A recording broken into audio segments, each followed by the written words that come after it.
Assalamualaikum warahmatullahi wabarakatuh.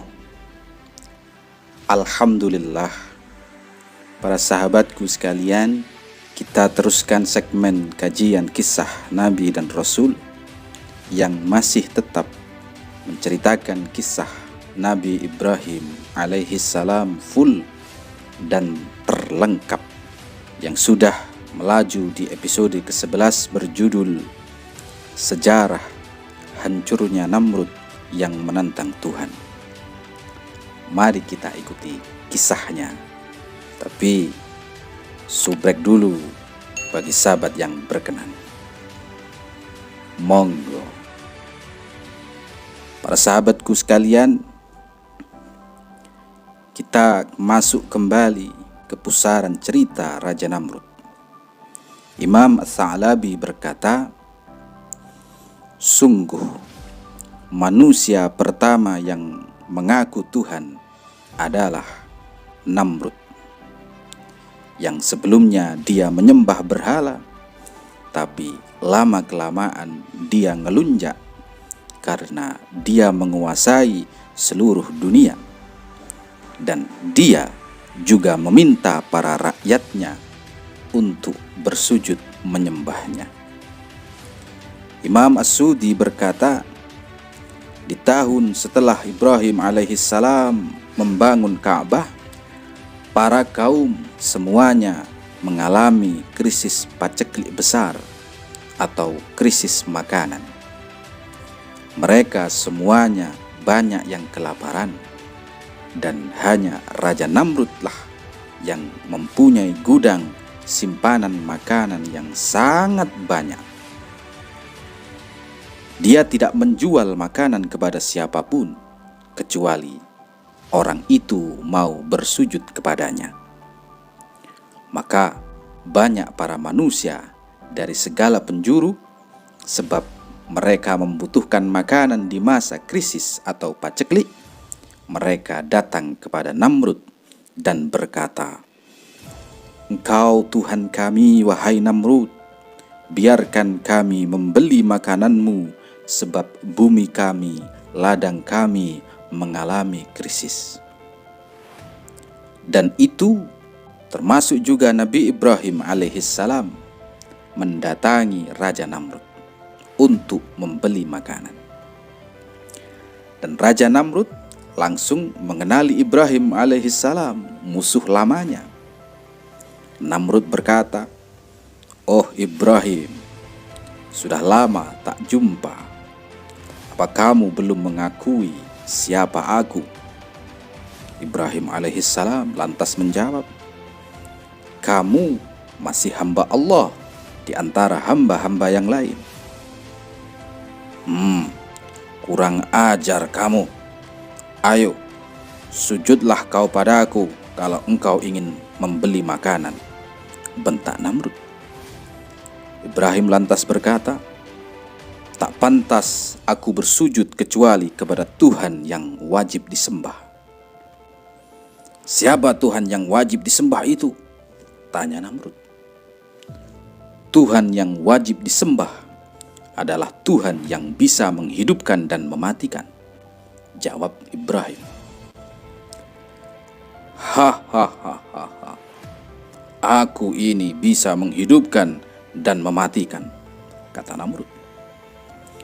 Kemudian Namrud mendatangkan 2 orang tawanan yang akan dihukum mati. Dan Namrud membunuh 1 tawanan dan membiarkan tawanan yang satunya hidup. Namrud lalu berkata, "Kau lihat sendiri kan, aku bisa menghidupkan dan mematikan." Para sahabatku, dari kejadian ini kita bisa melihat bahwa si Namrud ini mempunyai logika yang sangat bodoh, sebab dia tak bisa membedakan antara membiarkan hidup dan menghidupkan.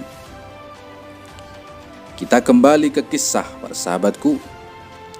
Di dalam firman Allah Subhanahu wa taala, surah Al-Baqarah ayat 258, Alam tara ila alladhi hajja Ibrahim fi rabbih an atahu Allahul mulka idh qala Ibrahim rabbiyalladhi yuhyi wa yumit qala ana uhyi wa umit qala Ibrahim fa inna Allaha ya'ti bisyamsi minal masyriq fa'ti biha minal maghrib fabuhital ladzi kafara wallahu la yahdil qaumal zalimin. Tidakkah kamu memperhatikan orang yang mendebat Ibrahim mengenai Tuhannya, karena Allah telah memberinya kerajaan, kekuasaan. Ketika Ibrahim berkata, Tuhanku ialah yang menghidupkan dan mematikan, dia Namrud berkata, aku pun dapat menghidupkan dan mematikan. Ibrahim berkata, Allah menerbitkan matahari dari timur, maka terbitkanlah ia dari barat. Maka bingunglah orang kafir itu. Allah tidak memberi petunjuk kepada orang-orang yang zalim. Para sahabatku, setelah Ibrahim alaihissalam menyuruh Raja Namrud untuk menerbitkan langit dari barat, si Raja Namrud langsung naik pitam, marah, dan berkata, kalau begitu, aku menantang Tuhanmu berperang.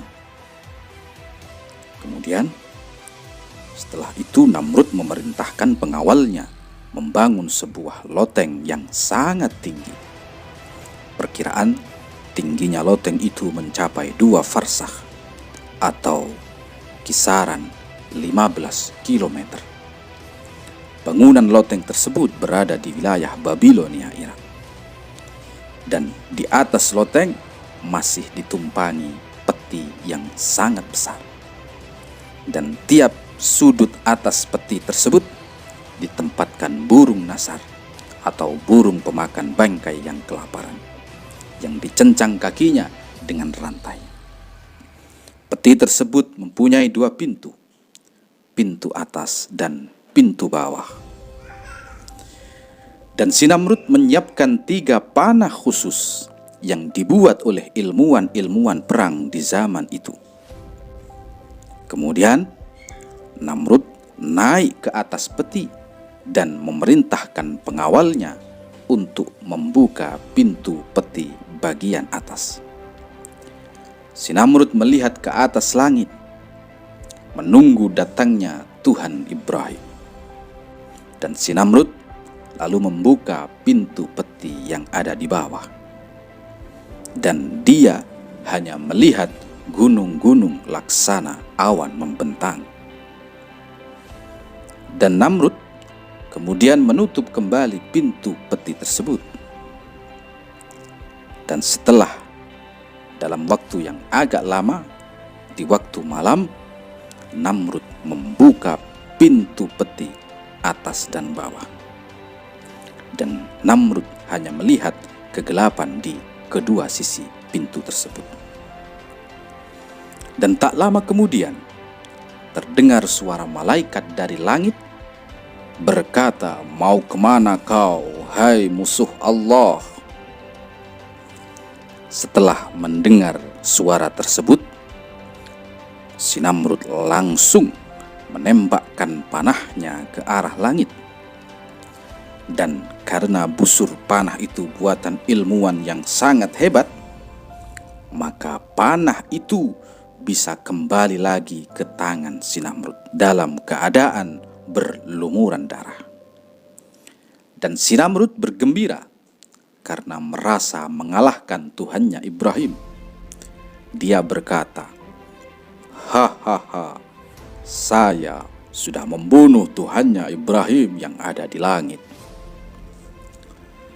Para sahabatku, menurut pendapat Ikrimah, panah si Namrud itu sebenarnya hanya mengenai ikan yang ada di laut. Kemudian berkata Imam Al-Azizi, si Namrud masih saja berada di dalam peti yang ada di atas loteng menunggu serangan Tuhan berikutnya. Lalu terdengar lagi suara dari langit Mau kemana kau, hai musuh Allah? Kamu tidak akan bisa ke sini. Jarak kamu dan langit perjalanannya 500 tahun. Dan setelah itu, malaikat lalu menjerit dengan keras hingga menyebabkan pengawal Namrud yang berada di sampingnya mati. Kemudian malaikat Jibril alaihissalam langsung turun tangan dan memukul peti yang ditempati Namrud. Sontak peti itu langsung terbang dan jatuh ke tengah laut bersama Namrud yang ada di dalamnya.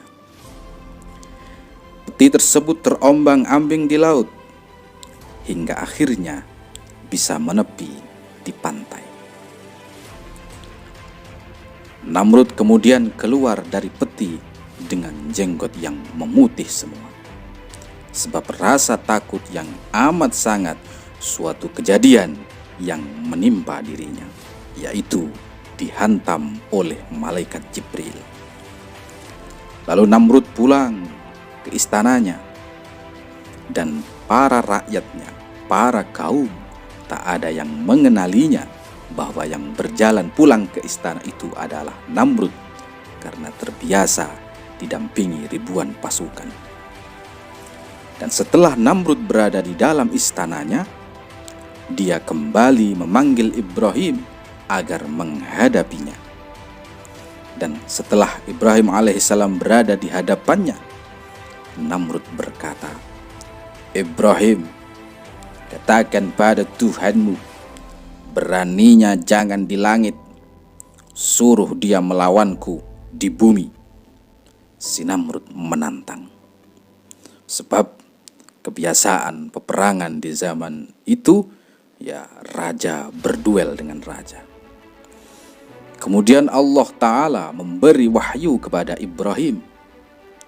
"Hai Ibrahim, katakan kepada Namrud, suruh si Namrud memilih musuh makhluk Allah yang ada di bumi, sampai Allah mengutus makhluk itu untuk berperang melawannya." Dan si Namrud memilih perang melawan nyamuk, karena nyamuk tidak makan kecuali makan satu kali dan mati.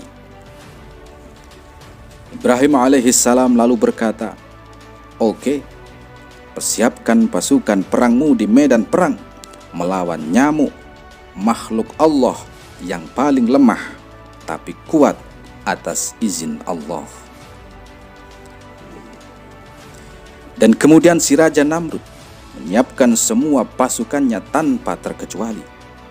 Mereka berkumpul di medan perang menunggu pasukan nyamuk yang mau menyerang. Menurut Imam Al-Azizi, tempat peperangan tersebut berada di daerah Kufah, Irak. Para sahabatku, setelah hari peperangan sudah ditentukan, muncul dari arah laut miliaran nyamuk yang terbang sampai menutupi langit menyerang pasukannya Namrud. Dan nyamuk-nyamuk itu menyerang masuk ke dalam baju, masuk ke dalam hidung, kuping, dan hinggap di dalam otak pasukan Raja Namrud. Lalu nyamuk itu menggerogoti jantung pasukannya Namrud. Maka tak butuh waktu lama, semua pasukan Namrud binasa, tinggal tulangnya saja. Dan ada satu nyamuk yang paling kecil, hanya memiliki satu sayap, masuk ke dalam hidung si Namrud dan menetap di dalam kepalanya. Si Namrud lari menuju ke dalam istananya, dan Allah Ta'ala memang membiarkan si Namrud menjadi orang terakhir yang masih hidup, agar menjadi iktibar bagi segenap hambanya. Para sahabatku, dikatakan nyamuk itu menetap di kepala Namrud selama 40 hari. Dan Namrud menyuruh pelayannya untuk memukuli kepalanya tiap hari, sebab rasa sakit yang amat sangat karena nyamuk itu menggerogoti otaknya. Dan setelah agak lama, pelayan tersebut tak sabar menghadapi raungan kesakitan Namrud, karena Namrud sudah tak punya daya upaya dan kekuatan. Pelayan tersebut kemudian memukul kepala Namrud pakai golok, dan seketika itu kepala si Namrud langsung pecah menjadi dua. Dan setelah pecah, nyamuk itu keluar, dan dengan izin Allah dia bisa berkata, "Inilah balasan dari para musuh Allah." Namrud dan pasukannya mati di tangan makhluk Allah yang paling lemah bernama nyamuk. Seperti firman Allah, "Wa ma ya'lamu junuda rabbika illahu." Dan tak ada yang tahu bala tentara Tuhanmu kecuali Dia sendiri. Para sahabatku, demikianlah kajian kisah Nabi Ibrahim. Kita lanjutkan di episode yang akan datang, episode yang terakhir tentang kisah wafatnya Nabi Ibrahim alaihissalam. Sampai berjumpa lagi.